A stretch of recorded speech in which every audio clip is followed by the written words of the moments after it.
Why the huge pay discrepancy between the quarterback and other people on the team?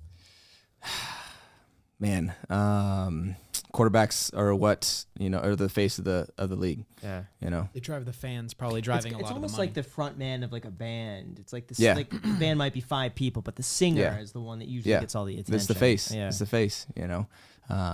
As far as their contribution, yes, they do make a bigger contribution. Is it what the pay gap is? Maybe even more. I don't know. Because when you look at the fans, you look at the stands, what are the jerseys you're going to see? You're going to see the quarterbacks, right?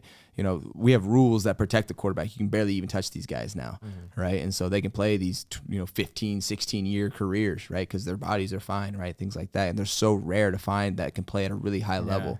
That's why they're in such a high demand. And so that also drives up the price, right? Because if you can find a good one, having a good one gives you a chance to win a championship, and not, which is really hard to find one, is you don't have a chance. You have no chance. Is that how Tom Brady was able to have such a long career? Yeah, absolutely. Okay. You got to have some toughness and all that stuff that comes with that. But, obviously the success that he's having, right, keeps you motivated even at a higher point. And so, but yeah, he's the GOAT, right? He's been able to stay at the highest level for longer than anybody. So how much of that then is just like branding and like selling tickets?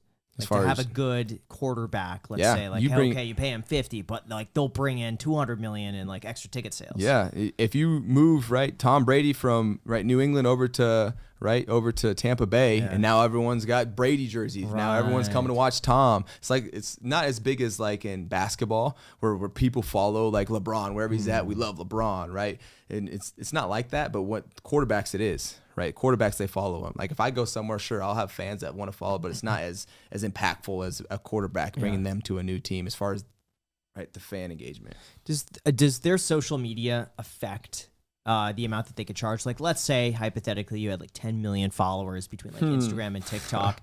Do you think that you'd have more leverage because you could show them like, I got all these fans and all these people follow me? No, you don't think that would sell more tickets? They do not. So here's how it could help you though. It could help you because you're probably getting more hype in the media then, and so you're probably getting hyped up maybe more than you should be.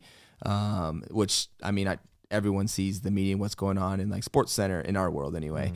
Everyone knows what's going on in the space. But the thing is, the teams only care about production. They care about, they have a salary cap. They have to pay out all this money. What's the best way to do that? They don't care about the following. They don't care about anything, any of that stuff.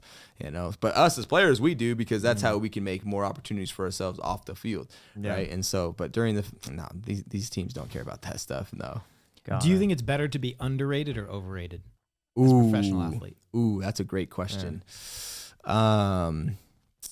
I would say underrated because that means you're exceeding expectations. If you're overrated, then you're probably seen in a negative light of underperforming what the expectation is, and there's just like, it's not necessarily like cancel culture, but you kind of just fall off.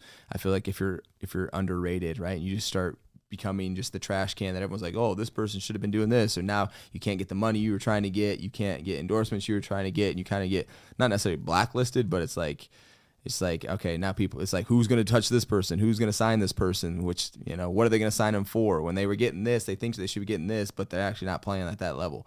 And so definitely underrated.